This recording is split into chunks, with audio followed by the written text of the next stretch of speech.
Who are you going to call?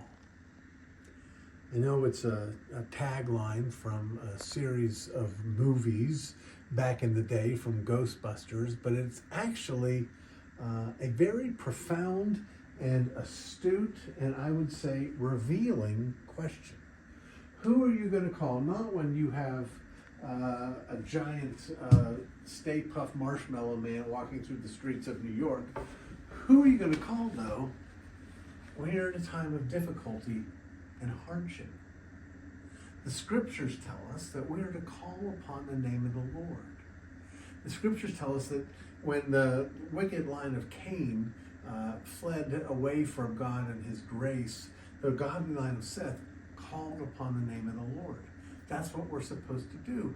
That's part and parcel of what it means to worship a God, is to acknowledge that that God is that which will rescue and redeem you in your times of trouble. It's not like it's a bother, it's an acknowledgement of the God's authority and power.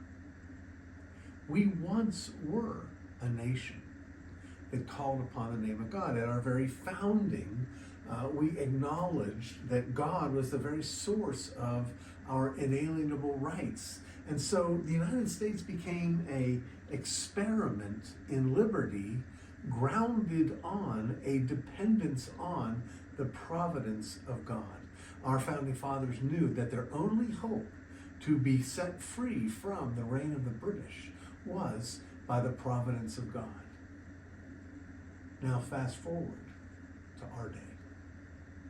Now we live in a culture, and please don't misunderstand, I'm not suggesting that in the days of the Founding Fathers, that all the Founding Fathers were wonderful, godly, orthodox people who went to heaven when they died. I don't think we can know that by any stretch of the imagination.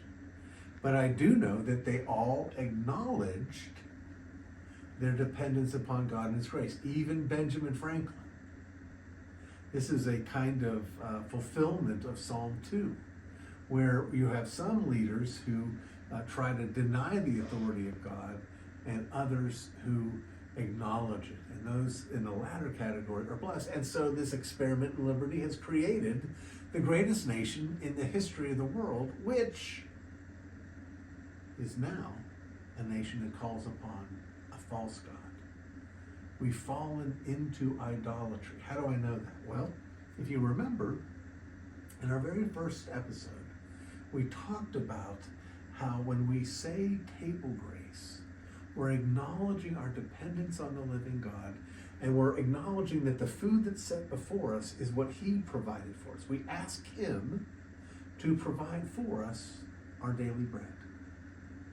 Now who do we ask for our daily bread? Now we ask our Uncle Sam. Let me give you another illustration. There was a time in this country when, seemingly out of nowhere, this great scourge, this epidemic illness swept through the country and millions of people died. And the nation itself was called to beseech God to do something, to rescue us from this great scourge. Well, that happened at the beginning of the 20th century, around 1919, 1920, with the great influenza epidemic. And God's people did literally call upon the living God. Fast forward 65 years after that, and there's another scourge in the country, and there are millions of people dying. And what did the people do? They cried out to God and asked for deliverance. But this time, the God they cried out to was the government.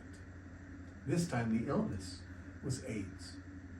And the shrill cry was to the government, do something, do something, do something. It doesn't even have to be matters of life and death. It can be simply matters of wealth. In 2008, when the economy was on the brink of absolute collapse, and everyone said, do something, do something, do something. This reveals who we think God is. And the state is more than happy to fulfill the role of being God to the people. Let me put it in slightly, if it's okay, slightly philosophical grounds. When you deny that God is real and transcends us. He's above us, and He's the arbiter of truth. He's the arbiter of right and wrong. And you take the humanist perspective that of homo mensura, man the measure. Man is the ultimate measure, which Heraclitus said. Not Heraclitus, Parmenides. Not Parmenides either. It was, I can't remember which one it was. The great Greek philosopher who said, homo mensura, man the measure. This is the humanist cry. But there really is no such thing as humanism, because there isn't such a thing as human. There's instead humans. There's men that disagree. So once you had a view of God who was over all of us and He got to decide everything. Now when you say, no, it's just man, well, man disagree with each other. So what's the final arbiter? Well, it's man in the collective. It's man the majority. It's man the government. And that's why we have a government that actually believes it can decide what's true and what's false. That actually believes it can, well, provide for all of us. That's what we ask it to do. I can't remember who said this either, but it was very insightful. Any government powerful enough to provide for all of its citizens is powerful enough to take everything from all of its citizens. In order for the government to be our rescuer, it has to take from others. In fact, here's a principle you need to get. We talked again at the beginning about this seed that we put in the ground and God multiplies it and grows. The God that we worship is the God of plenty and multiplication. But what we miss is that the government not only does not have that power, the government can't make anything. And then anything that they give, before they can give it, they have to take it from somebody else. So, who are we going to call? We need to call upon the name of the living God. We need to live in light of that dependence. We need to say, look, our God, the living God, the true God, has all power over all things, and He alone is trustworthy and dependable. He is the one who loves us. The God of the state sees us as their servants, as their food, that which they consume. Well, again, the more we get away from that dependence upon that government, that sense of neediness, that sense of fearfulness, what will we do without them? What if they won't do? The better off we are. Again, another example, think of it in terms of self-defense. Well, self-defense is a great thing. I'm in favor of self-defense. What I'm not in favor of is waiting for government defense, waiting for the police to arrive. The reason we're called to protect what is our own is because we're the only ones who can. The government can't do it. Government, friends, I used to say, is the God who limps, that it's weak.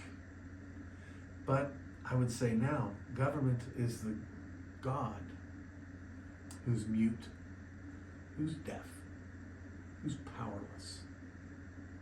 And so I want to encourage us not to call upon the name of Uncle Sam, but always and everywhere to call upon the name of the Lord. And I also, as you might not be surprised to know, have a call for you, but it's pretty easy. I'm going to ask you, I'm calling you. Click the like button.